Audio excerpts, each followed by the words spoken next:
Orang yang jengkel pada FPI itu yang nggak berubah karena dia merasa ini masih 10 tahun lalu. Padahal FPI udah ngangkat mayat di Aceh, udah bantuin puing-puing di Palu, saya lihat sendiri jejak itu tuh. Jadi orang nggak bisa lihat perubahan postur politik, perubahan cara berpikir dari Front Pembela Islam. Bagi saya mereka sekarang adalah Front Pembela Indonesia tuh. Ini semacam ketidakmampuan untuk berdialog atau sebenarnya karena nggak mau repot saja? Bukan, itu karena ketidakcukupan otak gitu. Jelas begitu kan. Kalau otaknya cukup dia bisa hadapi siapa aja gitu.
Jadi Habib Rizik berasal dari simpanan memori politik kita tentang perubahan tuh.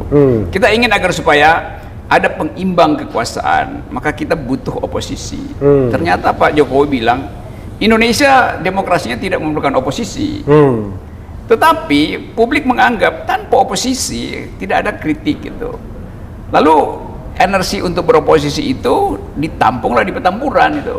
Jadi salah istana sendiri. Kalau ada oposisi orang nggak akan berkumpul mengakumulasi kemarahan dan kejengkelan politik di Petamburan kan. Jadi ini desain yang memang terbentuk secara historis karena istana menolak oposisi itu. Jadi biasa aja. Habib Rizik tiba pada momentum yang tepat. Dan orang melihat dia bukan sekedar momentum tapi bisa jadi monumen. Nah, istana takut kalau ada monumen baru tuh yang namanya yang lebih tinggi daripada monumen nasional. Itu soalnya. Ini monumen Petamburan tidak mungkin dibangun lebih tinggi kan, tempatnya nggak ada soalnya. Dan apalagi Habib Rizik datang dengan monumen akhlak gitu, dan itu kan sesuatu yang nggak mungkin diturunkan oleh Satgas, apalagi oleh TNI, karena akhlak itu adalah baliho yang diikat di langit. Bagaimana musim manjat langit apa nurunin baliho akhlak itu? Yang diikat di langit dan ditanamkan di bumi ya. Seperti yang ditanam di bumi itu moral. Ya? Nah itu yang nanam itu namanya Gatot Nurmantio. Kalau yang digantung di langit Habib Rizik. Nah, oke, nanti kita akan bicara soal ini ya dengan subjektivitas seorang Rocky Gerung ya. Tapi kalau kita lihat ya, termasuk saya dulu menganggap FPI itu dan Habib Rizik itu tidak lebih dari sekedar, tadi juga kita pernah tanya Muhammad Kodari juga di sini ya, dengan sinikal mengatakan kalau nggak salah ya, ini kan kelompok kalau eksis ketika Ramadan, ya kan kira-kira begitu, yang kerjanya razia. Dan kesan itu kan tertanam kuat sebenarnya dahulu kala ya, kira-kira 10 tahun yang lalu kan begitu. Tapi sekarang kok seperti sudah tumbuh menjadi sebuah kekuatan politik baru ya. Apa memang kayak itu, kenapa bisa begitu? Yang tadinya ini, mohon maaf nih ya, FPI dan Habib Rizik awalnya kan kesannya ya seperti orang mengatakan dengan segala hormat dan mohon maaf, preman berjubah, orang bilang begitu kan? Ya, tapi sekarang kok seperti tumbuh seperti pusat oposisi jadinya. 10 tahun lalu saya kasih pidato kebudayaan di tim itu. Iya. Dan maki-maki FPI. Iya betul, saya kritik habis-habisan FPI itu. Masih ada jejak digitalnya. Iya. Karena saya jengkel kelakuan FPI itu, bubarin pawai merah putih di Monas segala macam. Beberapa teman saya bocor kepalanya tuh. Ya itu waktu itu Wardah Hafid ya. Ya, itu. Kaum miskin kota ya waktu Betul. waktu itu. Jadi saya memang dulu gua anggap ini FPI ini preman aja tuh. Tapi FPI tahu bahwa dia disorot bagian buruknya, karena itu dia berubah kan. Oke. Jadi orang yang jengkel pada FPI itu yang nggak berubah karena dia merasa ini masih 10 tahun lalu. Padahal FPI udah ngangkat mayat di Aceh, udah bantuin puing-puing di Palu, saya lihat sendiri jejak itu tuh. Jadi orang nggak bisa lihat perubahan postur politik, perubahan cara berpikir dari Front Pembela Islam. Bagi saya mereka sekarang adalah Front Pembela Indonesia tuh. Jadi itu sebetulnya yang menyebabkan saya harus membela FPI, bukan karena Habib Rizik, tapi hak dari kumpulan yang menyebut FPI untuk memperlihatkan perubahan posturnya. Nah, Habib Rizik juga berubah. 3 tahun ada di luar negeri, tentu dia paham bahwa dia harus perlebar spektrum politik itu tuh. Kalau ingin memimpin oposisi atau bahkan memimpin Indonesia. Dan benar, Habib sekarang terima semua orang kan. Iya. Bahwa gayanya itu masih ceplas-ceplos, masih dianggap kasar, yaitu bawaan aja, bawaan anak tanah abang memang begitu. Tahu juga begitu, asal jeplak aja. Jeplak, orang ya. Tapi kan kita mesti lihat apa yang ada di dalam pikiran Habib Rizik soal kemaslahatan, soal kemajemukan, soal relasi internasional. Saya kira lengkap di situ. Dan saya bicara dengan beberapa teman di situ. Munarman tuh sekjennya teman saya guru politiknya. Dan saya kira termasuk orang yang dimaki-maki Bung Rocky dulu, Munarman. Dulu tuh, gila lu gila lu man. Terus si Maman kasih keterangan gini. Ini Munarman uang kita gila, uang kita galau. Tapi dia bersahabat dengan saya, teman-teman diskusi yang tajam. Ya, orangnya hatinya baik banget, lembut banget. Nih, penampilannya juga yang begitu karena dia Palembang. Dulu bahkan kalau ada mungkin FPI dulu menyerbu LBH ketika Maman masih di LBH juga dia lawan juga kan. Tapi kemudian Maman si Munarman ini punya pengetahuan tentang human rights, sarjana hukum yang pintar, punya akses internasional di dalam isu.